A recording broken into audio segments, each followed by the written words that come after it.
Assalamualaikum warahmatullahi wabarakatuh. Perkenalkan nama saya Yolanda Mustika. Saya akan mempresentasikan hasil tugas TB2 yang bertemakan fenomena penggunaan bahasa pergaulan di Indonesia.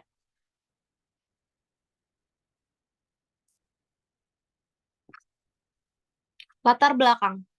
Ba Fenomena bahasa gaul hampir selalu ada pada setiap generasi anak muda. Bahasa-bahasa gaul tersebut tidak akan langsung menghilang dan terkubur di bawah peralihan generasi di setiap zaman. Penggunaan kata seperti bokap atau nyokap barangkali masih sering didengar dalam bahasa percakapan saat ini.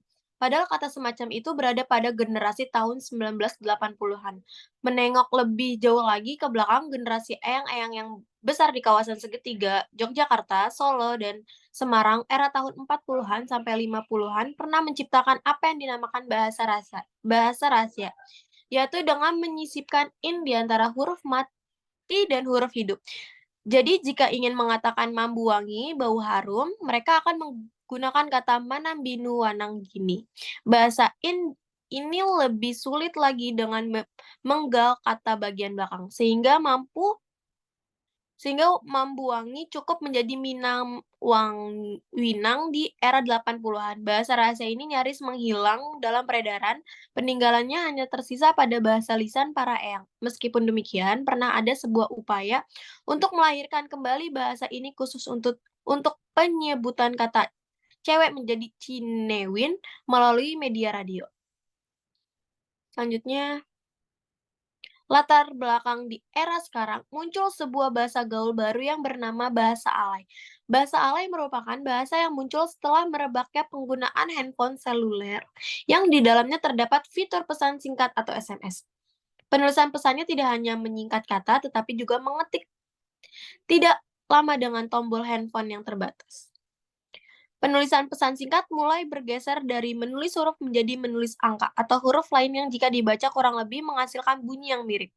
Penulisan pesan ini tidak hanya menyingkat kata-katanya, tetapi juga melebih-lebihkannya seperti dulu menjadi dulu. Ketika jejaring sosial lewat internet, terutama Facebook, datang sebagai media baru yang mewabah, budaya menulis pesan singkat ini terbawa dan semakin menggurita.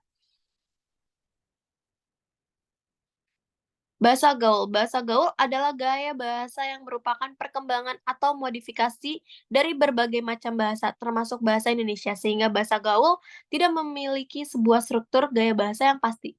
Sebagian besar kata-kata dalam bahasa gaul remaja merupakan terjemahan, singkatan, maupun plesetan. Namun terkadang diciptakan pula kata-kata aneh yang sulit dilacak asal mulanya.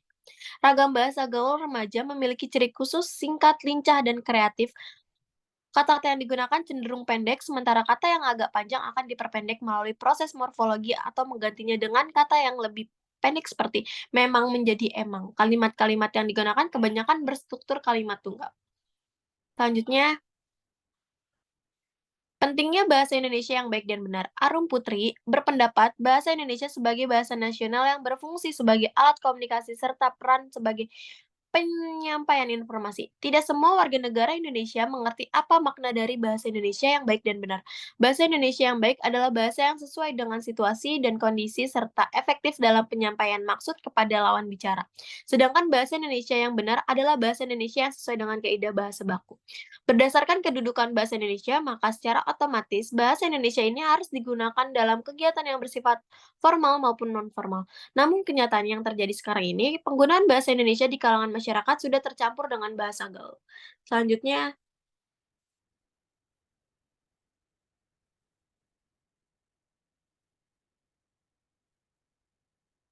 menurut Arum Putri, penyebab banyaknya penggunaan bahasa gaul saat ini karena kurangnya rasa cinta mereka terhadap bahasa Indonesia sebagai bahasa nasional. Saat ini sejalan dengan perkembangan zaman, semakin terlihat pengaruh yang diberikan oleh bahasa gaul terhadap penggunaan bahasa Indonesia yang baik dan benar. Dalam penggunaan tatanan bahasanya, penggunaan bahasa gaul pada kalangan remaja membawa pengaruh yang kurang baik terhadap perkembangan bahasa Indonesia sebagai identitas nasional. Saat ini banyak di kalangan masyarakat yang sudah memakai bahasa gaul dalam kehidupan sehari-hari mereka. Terlalu banyaknya pengguna bahasa gaul di kalangan remaja membuat prihatin bangsa ini. Para generasi muda yang diharapkan dapat memajukan bangsa dari segala aspek inilah yang harus menjadi perbaikan bersama. Solusi yang dapat diberikan yaitu dengan menanamkan kecintaan dalam diri mereka terhadap bangsa Indonesia terutama dalam penggunaan bahasa Indonesia. Selanjutnya,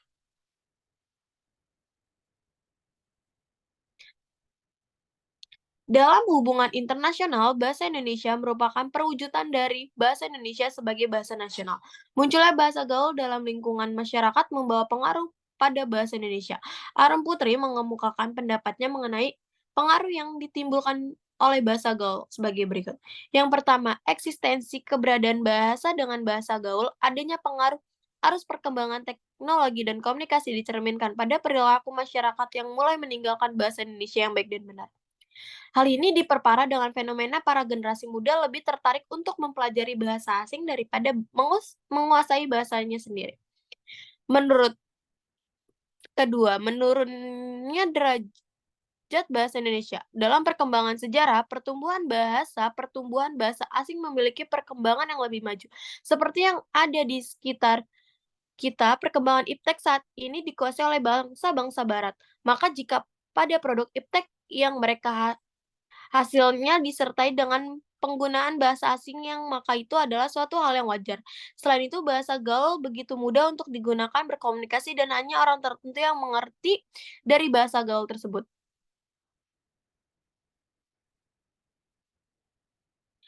Beta Puspa juga mengungkapkan bahwa terdapat pengaruh yang positif dan negatif dari bahasa gaul sebagai berikut. Dampak positif ini dapat dilihat bahwa penggunaan bahasa gaul banyak digunakan di kalangan remaja. Namun bila penggunaan bahasa gaul ini digunakan pada situasi yang tepat akan memberikan manfaat mengenai inovasi bahasa yang muncul nantinya. Sedangkan dampak negatifnya yaitu penggunaan bahasa gaul dapat mempersulit penggunaan bahasa Indonesia dengan baik dan benar. Padahal di sekolah atau di tempat kerja, kita diharuskan untuk selalu menggunakan bahasa Indonesia yang baik dan benar. Bahasa gaul dapat mengganggu siapapun yang membaca dan mendengar kata-kata yang termasuk di dalamnya.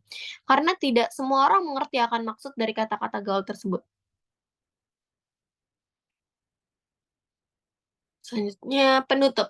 Kesimpulan, masyarakat Indonesia saat ini banyak yang menggunakan bahasa gaul dan singkat-singkatan dalam kegiatan sehari-hari merupakan bentuk penyimpangan dari penggunaan bahasa Indonesia yang baik dan benar. Adanya penyimpangan ini dapat menghambat pertumbuhan dan perkembangan bahasa Indonesia. Luntur atau hilangnya penggunaan bahasa Indonesia dikarenakan kurangnya kesadaran dalam diri untuk mencintai dan menggunakan bahasa Indonesia di negeri sendiri. Hal ini terkadang diperparah oleh maraknya dunia artis yang menggunakan bahasa gaul di media massa dan elektronik.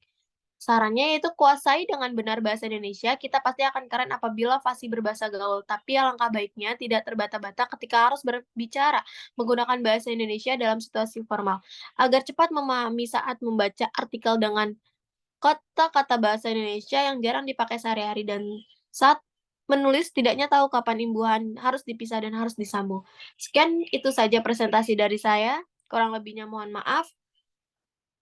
Wassalamualaikum warahmatullahi wabarakatuh.